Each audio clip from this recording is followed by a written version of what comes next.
అయ్యేవి కాదు.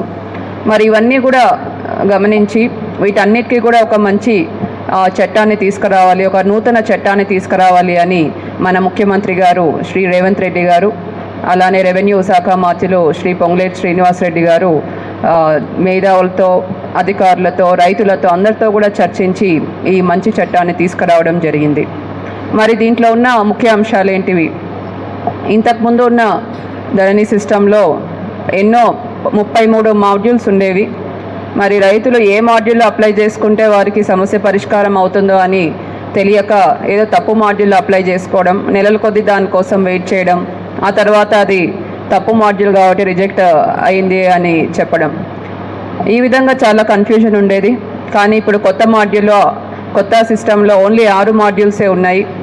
ఆ మాడ్యూల్స్కి సంబంధించి కూడా అవగాహన రైతులకు అందించమని ముఖ్యమంత్రి గారు అందరూ కలెక్టర్లకు కూడా మండల సదస్సులు ఏర్పాటు చేయమని కూడా చెప్పడం జరిగింది. మరి దాంట్లో భాగంగా ఈరోజు మనూర్ మండలంలో ఈ సభ అన్నది మనం ఏర్పాటు చేస్తున్నాము. అలానే అధికారాల వికేంద్రీకరణ కూడా చేయడం జరిగింది. ఇంతకుముందు అన్ని సమస్యలు కలెక్టర్ గారి లెవెల్లో, ఇంకా కొన్ని సిసిఎల్ గారి లెవెల్లో పరిష్కారం అయ్యేవి. మరి ఇప్పుడు చాలా సమస్యలు మండల లెవెల్లోనే, అంటే తహసీల్దారే పరిష్కరించే విధంగా కొత్త చట్టం ఏర్పాటు చేయడం జరిగింది.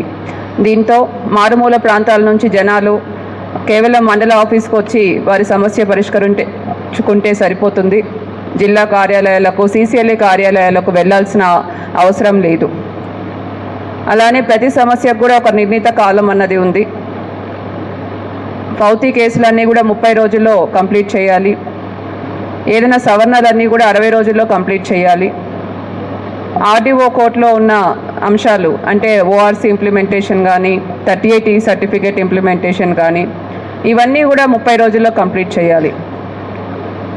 ఈ విధంగా ప్రతి భూ సమస్యకు కూడా ఒక నిర్ణీత కాల పరిమితి ఏర్పాటు చేయడం వల్ల జవాబుదారీతనం అన్నది పెరుగుతుంది.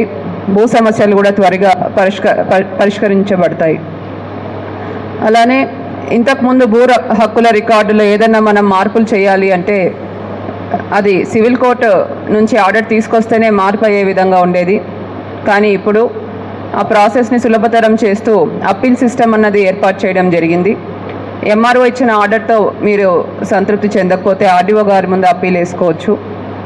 ఆర్డీఓ గారు ఇచ్చిన ఆర్డర్తో కూడా సంతృప్తి చెందకపోతే కలెక్టర్ గారి ముందు అప్పీల్ వేసుకోవచ్చు. దాంతో కూడా మీరు సంతృప్తి చెందకపోతే ల్యాండ్ ట్రిబ్యునల్లో కూడా అప్పీల్ వేసుకోవచ్చు.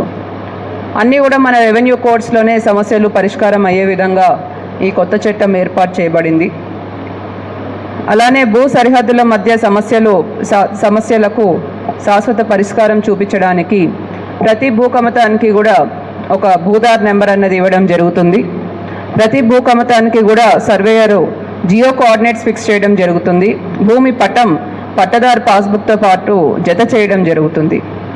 ఈ విధంగా భూమి పట్టం కూడా జత చేయడంతో ఎప్పుడైనా ఇద్దరు రైతుల మధ్య గొడవలున్నా వారికి ఎవరి భూమి ఎక్కడ ఉంది అని సర్వేయర్ వచ్చి నిర్ధారించి చెప్పడానికి అవకాశం ఉంటుంది. దీంతో భూ సరిహద్దుల సమస్యలకు శాశ్వత పరిష్కారం వచ్చే విధంగా ఈ కొత్త చట్టం ఏర్పాటు చేయడం జరిగింది.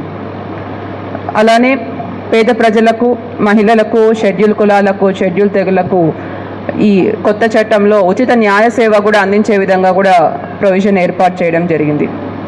ఈ విధంగా అన్ని సమస్యలు క్షేత్రస్థాయిలో సులభంగా, సరళీకృతంగా రైతులకు పరిష్కరించాలి, రైతులకు వారి భూ హక్కులు అందించాలి, పట్టదారు పాస్బుక్స్ ఇవ్వాలి, క్షేత్రస్థాయి సమస్యలన్నీ కూడా పరిష్కరించాలి అనే ఒక మంచి ఉద్దేశంతో మన రాష్ట్ర ప్రభుత్వం భూభారతి చట్టాన్ని తీసుకురావడం జరిగింది. మరి ఈ చట్టాన్ని అందరూ కూడా అర్థం చేసుకొని సద్వినియోగం చేసుకోవాల్సిందిగా కోరుతున్నాను. అలానే మనూర్ రెవెన్యూ యంత్రాంగం అంతా కూడా ఏవైతే రైతులు వారి భూ సమస్యలతో వస్తారో ఇప్పుడు అన్నీ కూడా మండల ఆఫీస్లోనే చాలా మటుకు కూడా రిజాల్వ్ అవుతాయి. కాబట్టి మీ అందరూ కూడా త్వరగా భూ సమస్యలన్నీ కూడా పరిష్కరించడానికి నిరంతరం కూడా కృషి చేయాలని కూడా కోరుతూ సెలవు తీసుకుంటున్నాను. ధన్యవాదాలు.